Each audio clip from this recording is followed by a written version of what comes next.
parti pour ne plus jamais revenir.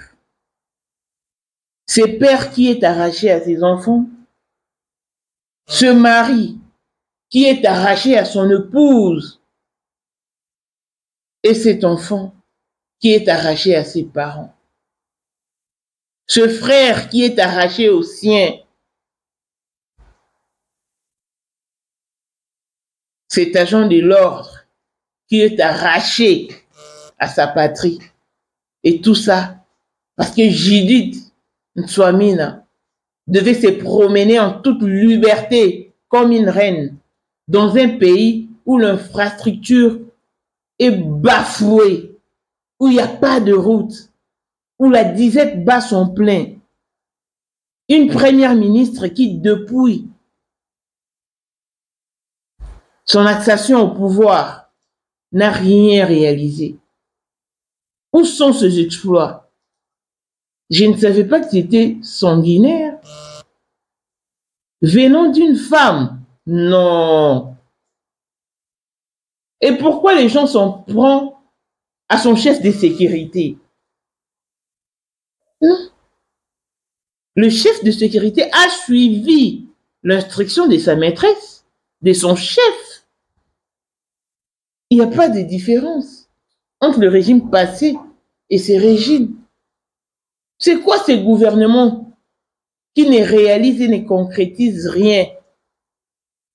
Mais qu'est sa spécialité? Ezara Koboma. Ce botali vidéo, oba betaka bientenda pour fungula monoko.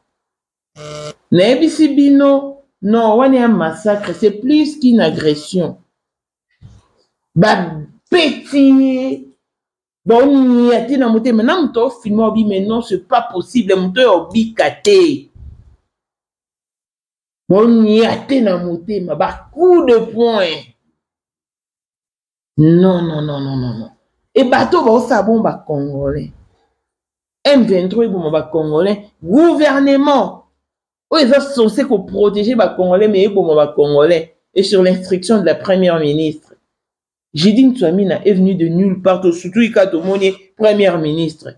Mais où sont ses exploits? Quels sont ses exploits? Peut-être qu'on a évité. À Saline, ce gouvernement n'a rien foutu. Ce gouvernement n'a rien foutu. Mais au-delà de tous tes échecs, aux heures au baki, c'est là-bas tout. Baliwa, Kobo, ma père de famille. Bon, humilié, non. Non. Faut demander ba longo là qui est pantalon. Il faut demander ba longo là qui est maman et Jésus. Judith Ntsoamina vandi nanda kwa na mbali bana na bana papa bango mais bana ka bien tende batikali ba orphelin. Et ba tumsu ba so aborder ces gens avec peur. Bolinga bo camoufler ngo so ndeni non, elle n'est pas sainte, elle n'est pas innocente. C'est elle qui instruit à son chef de sécurité de réagir ainsi. Parce que soit après ça, quand il y a une instruction, moi, madame, je ne pense pas que y ait des zonga, qu'il massacre Moutouanan de Bassali. Mais Judith Ntsoamina, le son de Kabentenda va peser à jamais sur ta conscience. Je pensais que tu allais faire la différence puisque tu es une femme. Mais malheureusement, Bilonion sont les foufous des mêmes bagues. Un jour viendra. Un jour viendra où tu subiras l'interpellation de ta conscience pour ces enfants à qui tu as ravi leur père. C'est toi la commanditaire et c'est toi l'unique responsable. On ne va pas changer cela. Bande de meurtrières. Voici Elon Musk, Eric Dieng, l'homme à 35 Ferrari. Bosangana boye belegi. Torondi marabino. Nkolo borotika kazi ya Kikamata. Nkolo borotika vie à son porteur, vie à Diabo. Kilelo. Muntu morona a kokisi 5 ans instabilité te. 5 ans qu'il y a maintenant, ça va te. Mais Elon Musk, 30 ans de pouvoir, 30 ans de stabilité, 30 ans d'élévation, 30 ans de maintenance.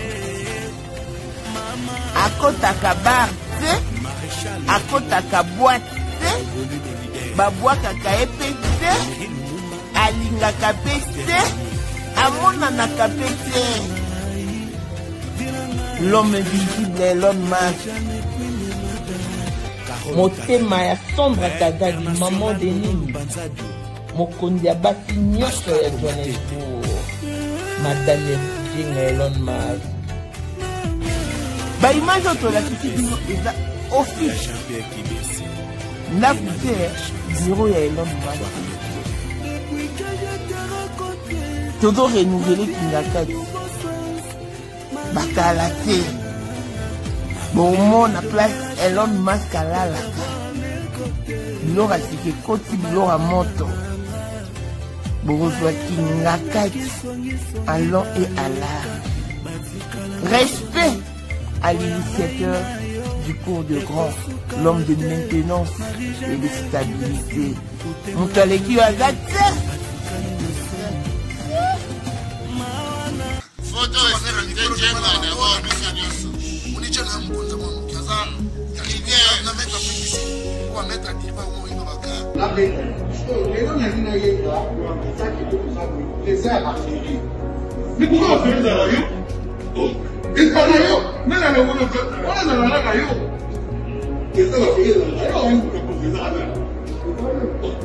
C'est pas ça va bongo, c'est ça qui est vice-président. Et puis moi, les gens dans le monde entier, les gens sont bon, donc, ma commune c'est un PPL, avant la commune parlait ce qu'on dit, Batilenga, Bavoy, c'est au Congo, ou du partout, Guinée, à Tindatu. Il y a tout ça, le président de la mission a affairé, le lieu les 4. Pour la 2025, Yokangai Malamu, Bijou la Congolaise, a éliminé la formule la Sika. Mama kobenda lisusu mokila te basi lokola yo bakumbi zemi basimbi bana pe batatoli na ko témoigner na ba produit à Maman Bijou na annoncé la fin de l'année 2023 et je suis tombée enceinte. En tout cas, j'ai respecté comme elle me l'avait dit. Bonjour ma Bijou, Néla Remixé, maman, Zamba Pambole, Et c'est ma tante qui est en RDC qui avait acheté des thés pour moi, des produits de Madame Bijou. Je vous dis, ça n'a même pas fait un mois. Je n'ai même pas fini le carton des thés, des produits qu'on avait achetés. Tellement que j'en avais marre, je désespérais. Regardez les résultats vous-même. Bon, on a menu na biso. Toza na bakisi ya kobota, ya ko traité po. Ato koma ki po solo kola mongusu, yaka. Ma Bijou nzamba pambulo yani opesa te. Ma futa na ye. Salika bana ko témoigner ma Bijou, merci. Olingo koma na ba forme, yaka. Olingi okondisa nzoto ya bomwasi, kokolisa nzoto ya bapapa, pe kokoma sima inene, yaka na lombango, tozala bakisi ya diabète, kisi ya makila, nyonso yoko ekoluka. Tozoteka en gros et en détail. Bongo soki olingi osomba pepo banda ya yo business, yaka. Benga kaka Mama Bijou na ba numéro oyo. Plus 1 207 51 80 632. Toli Soussou na plus 243 84 40 99 215. Koutae na TikTok, Sketch BLMK, na Instagram, Bijou MK1, pe na Facebook, La Congolaise Bijou. Boya ba porte na biso, eza polele, touroyo, tokorati le côté. Congolais partout oyo ozali na monde entier, offre oyo ezali spécial pour na yo parce que ozali mwana mboka, mabele ya mboka batekela kango bapaya te. Congolais tala mabele oyo ezali komonana, ezali plat à 3 minutes ya boulevard Lumumba. route nationale numéro 1 awa na kati ya Maluku, à quelques minutes ya péage ya Menkau oza mobimba na 750 $ ya pamba, ozui 15 mètres sur 20 na yo, y compris les documents administratifs na kati. Donc okozwa ba document ya quartier, okozwa ba document ya commune, okozwa tous les documents possibles oyo esengaka mutu azwa pona parcelle na ye. Pe oza na possibilité ya kosomba a crédit soki ozosomba plus. Ah oui, tolobaki to tolobaki te, tolobi bien, y compris les documents. Opesi mongo na yo, oza na droit ya terrain 15 mètres sur 20, ozali na droit ya ba document administratif nyonso tu.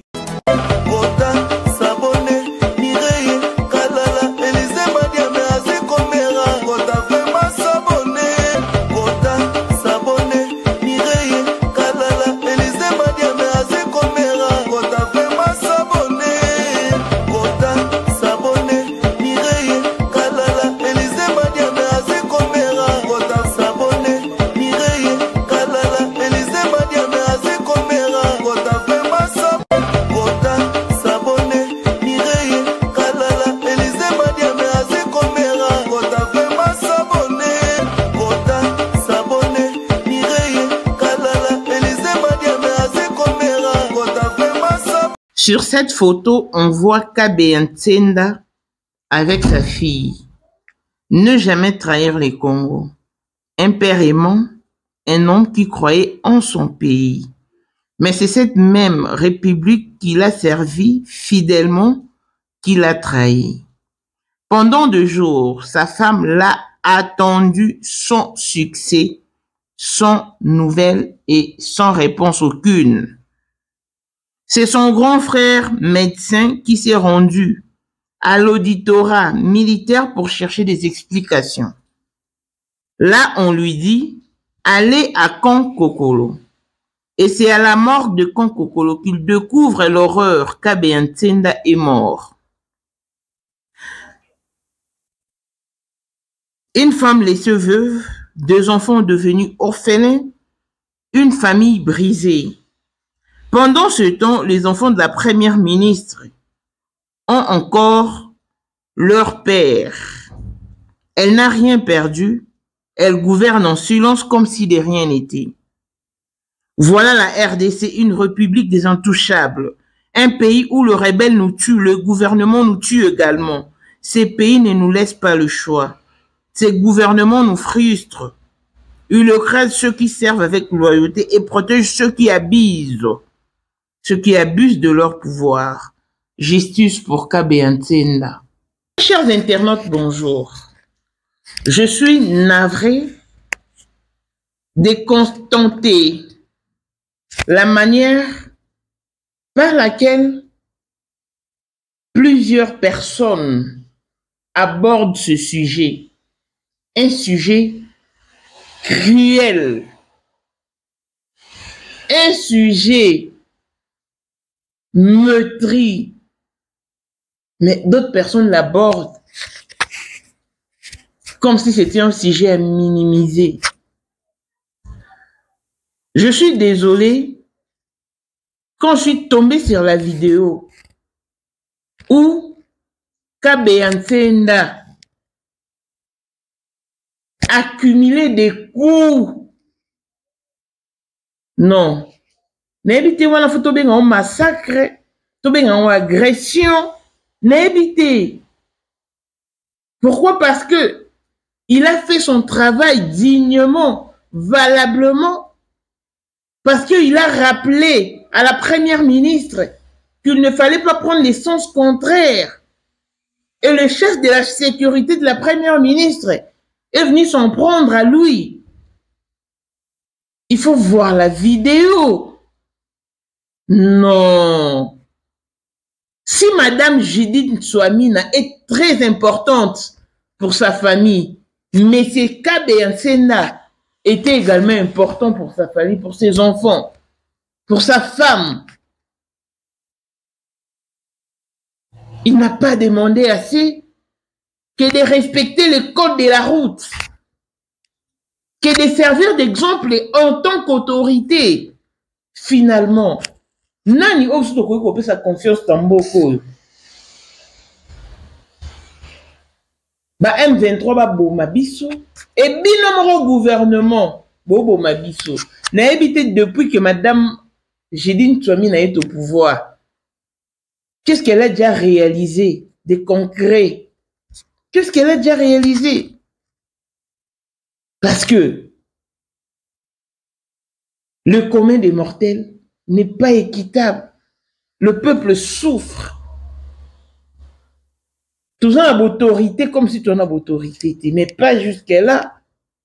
Et mon ça rose année très importante de la mise nayo, mais la famille naye, y ne fachi béton à bango. Pour une personne qui a servi son pays, et c'est le même pays qui les trahit. Yaya, quelle façon y'a bête à mon tour? N'a évité ce image wana YouTube et dit mango. N'a évité ce bon mon qui vidéo wana te massacre kosa bandeko. Mais madame Gédine Tchouamina, n'est-ce pas yon le baki que nous devons montrer au peuple que nous sommes à leur service. Nous devons vraiment montrer au peuple que nous sommes au service du peuple et à son service. N'est-ce pas toi qui as dit ces paroles? N'est-ce pas que cause à la ministre, c'est être serviteur du peuple? Au Bénin Congo, nous sommes dans une république des intouchables, Mtako Sabinoté. Ndeko mo aute pour toi qui n'est qu'au maman nae.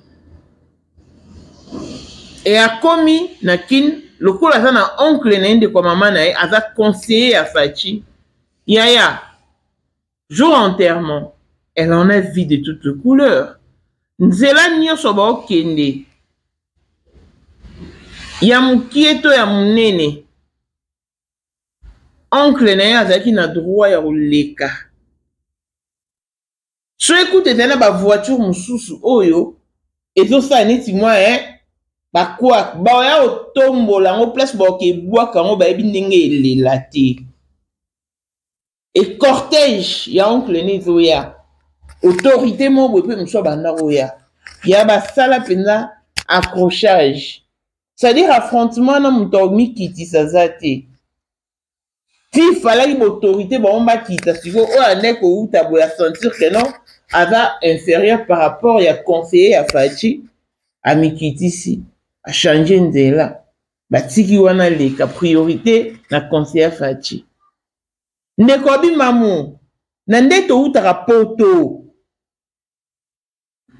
Soki, bah, tomboli mutuka, bongo, bah, boaki na mona poto mo benakati.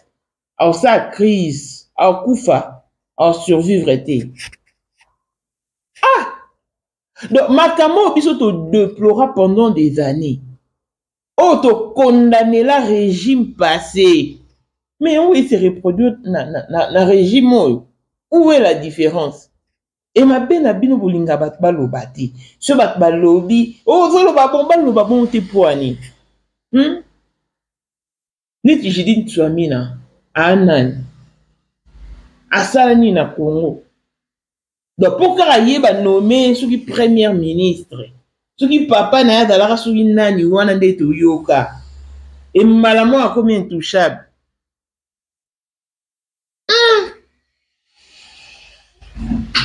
Donc dans la République mo mtomi qui tsazala raté face au petit peuple. Tout le monde est yanké. Yo. Est-ce que ceux qui cabe un senda wana zaki Christophe Tshisekedi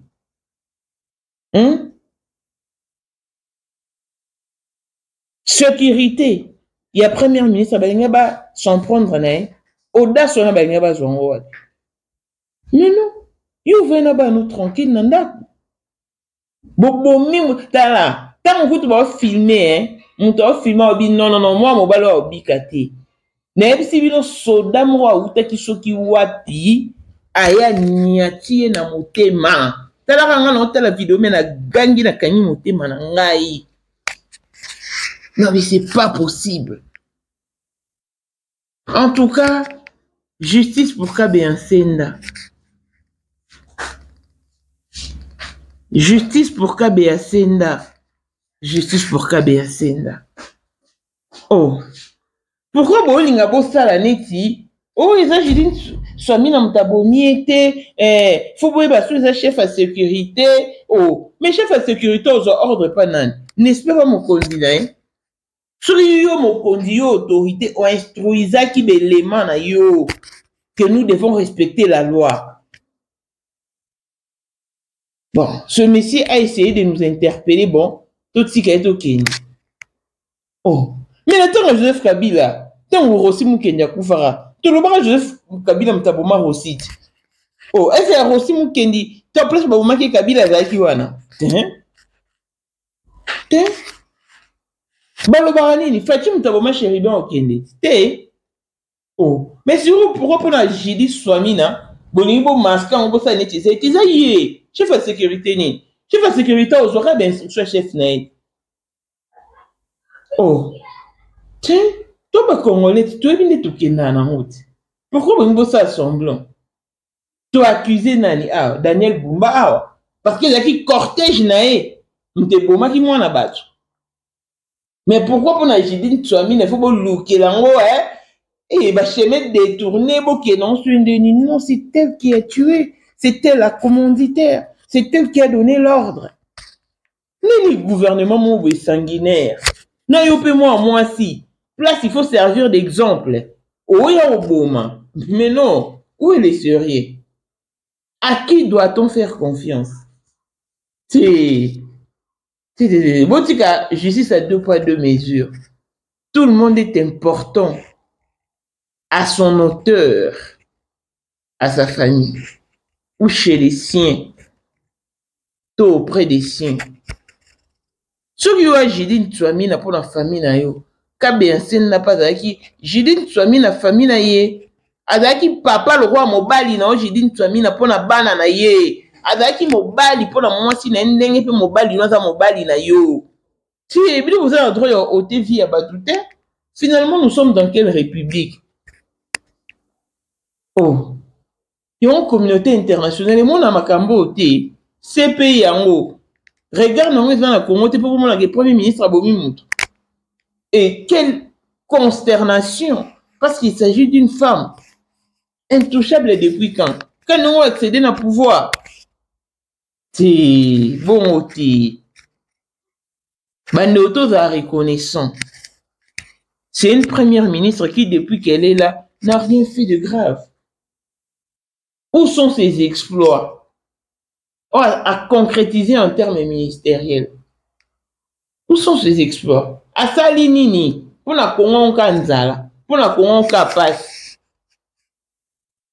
bakulu na déjà bazali auto ko résoudre problème wana te mais yo doit pour rajouter sous nombre ya bakulu na pourtant ba na mobo yo Jidine Tswami le rendre bon orphelin par ta volonté par ton propre gré.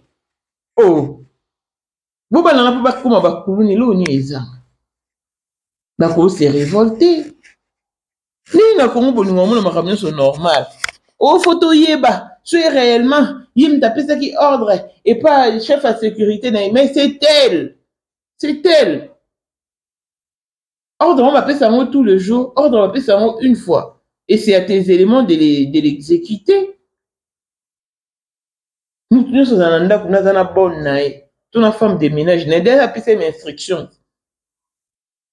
Au saboui, au lamsaba n'a la télé repopéré bon pour l'école au lambabo. Et ça déjà un programme bien établi, c'est pas un programme ou un horaire qu'on répète à tout bout de champ. Non. Bandoto zara motema.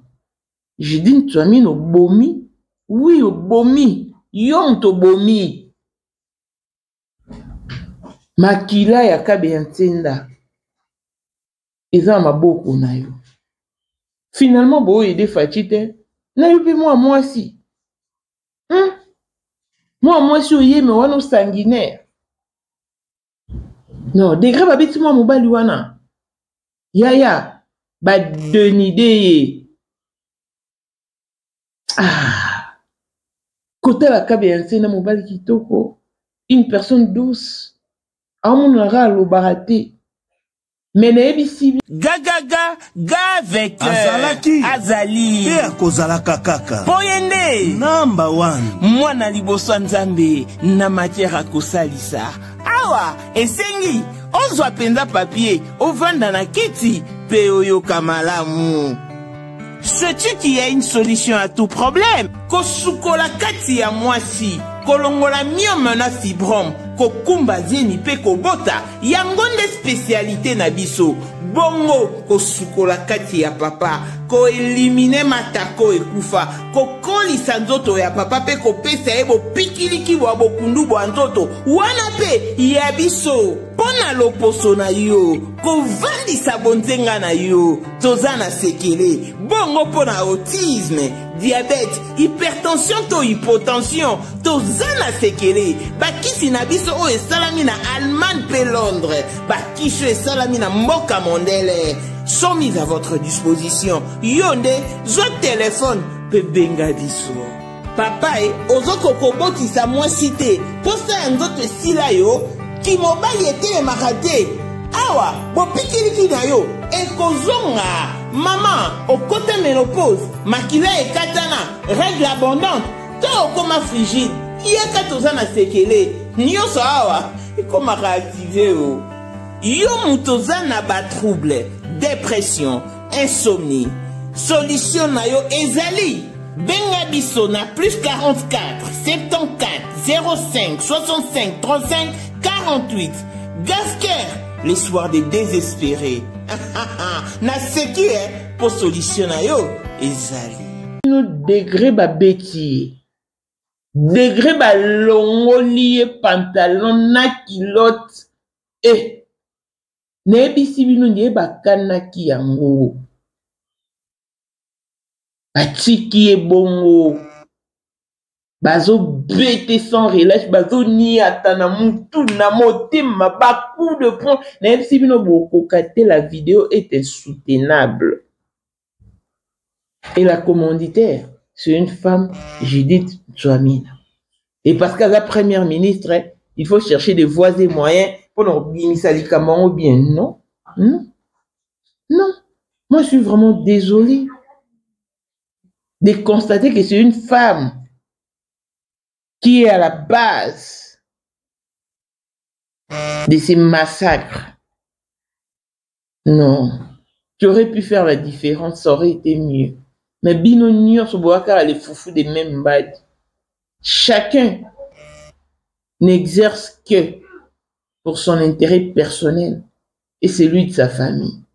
Vous ne travaillez jamais pour l'intérêt général, pour l'intérêt commun, pour l'intérêt de commun de mortels. Non.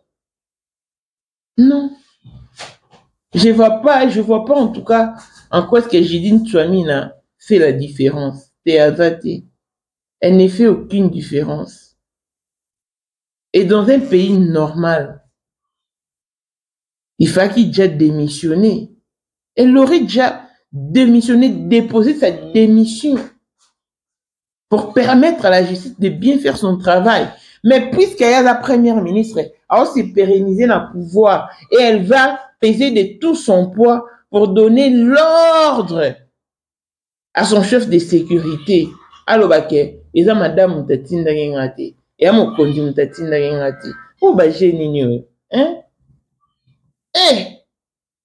Donc, moi, cette tika pena bana, mobile na ke moussala, parti pour ne plus jamais revenir. Simplement parce qu'il a bien fait son travail. Simplement parce qu'il a rappelé à la première ministre le code de la route. Et voilà, mérité l'IOA. À moins que Judith Djamena ose vraiment immortel. Mais ce qu'on a juste, na mabe obino bosala na Congo. Sachez que tous ces pays ici-bas est à bas prix. Il y a un moni Congo. Ba poste régalien et nécessité non caté au Congolais mobilité. Ça nécessite plutôt de personnes qui ont de bons cœurs, des bonnes personnes, va travailler pour l'intérêt du peuple congolais. Une Congolaise qui travaille pour la destruction de son peuple. Et c'est qui cette Congolaise? Une première ministre. Venons. C'est quand même fort, c'est injuste. Mutufa kufa parce que ton a koki. Mutufa kufa parce que jour on a mabongi c'est pour nae koki. Et non parce que j'ai dit Swami Namo a décidé ainsi. Mais il faut m'appeler à Congolais tout ça va niamé. Donc bah on va bêta bien sena la ba Congolais le roi. Nous on a vu nos mobile père de famille bo massacrer na niveau wana bo tiki e bo lumbu.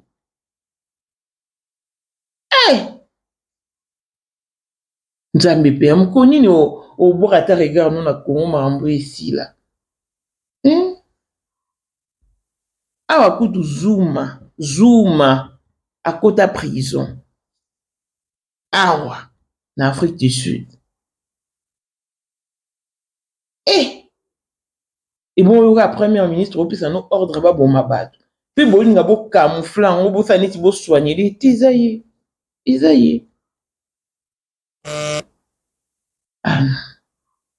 Bible écoute lobby, celui qui m'a vu a vu le Père. On a Jésus Mtoloba. Donc le chef de sécurité, Yajidine Swamina, égale Yajidine Swamina. C'était la commanditaire, c'était la responsable de ce meurtre. Tôt ou tard, au Foutango. Parce que Nzambi, Atikali Nzambi. Rira bien qui rira les derniers.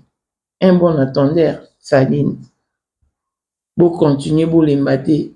Beau maka république en mobimbati. Beau ma république mobimba. Parce que bino ba ayant droit.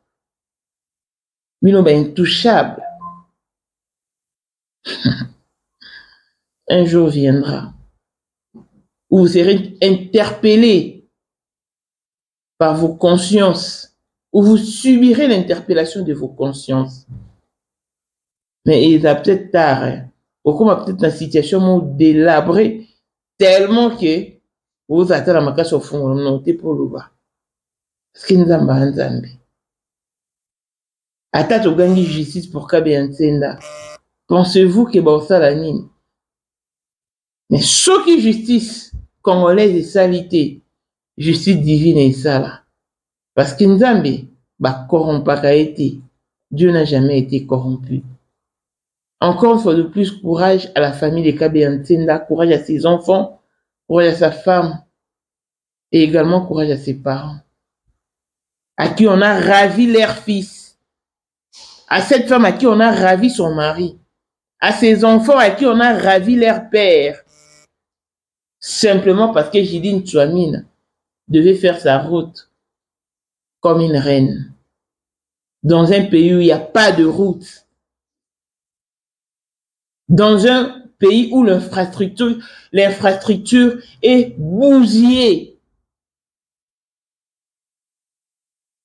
Dans un pays où la disette bat son plein, Moutou Azo Salo Azo interpellé consciemment, peut-être qu'il était affamé. Tu n'as fait que faire ce qu'on appelle aux anciennes peines, c'est rajouter de nouveaux soucis. Et tout ça à cause de toi, Jidine Swamina. Tu payeras tôt ou tard. Au côté canaliste, ça va sanguinaire. Et c'est sans exception. Courage à toutes les personnes qui vivent des situations similaires. Un jour viendra. One day is one day. Comme disent les Anglais. Longévité et bonne santé à tous. L'on se retrouve au prochain numéro. Bye bye.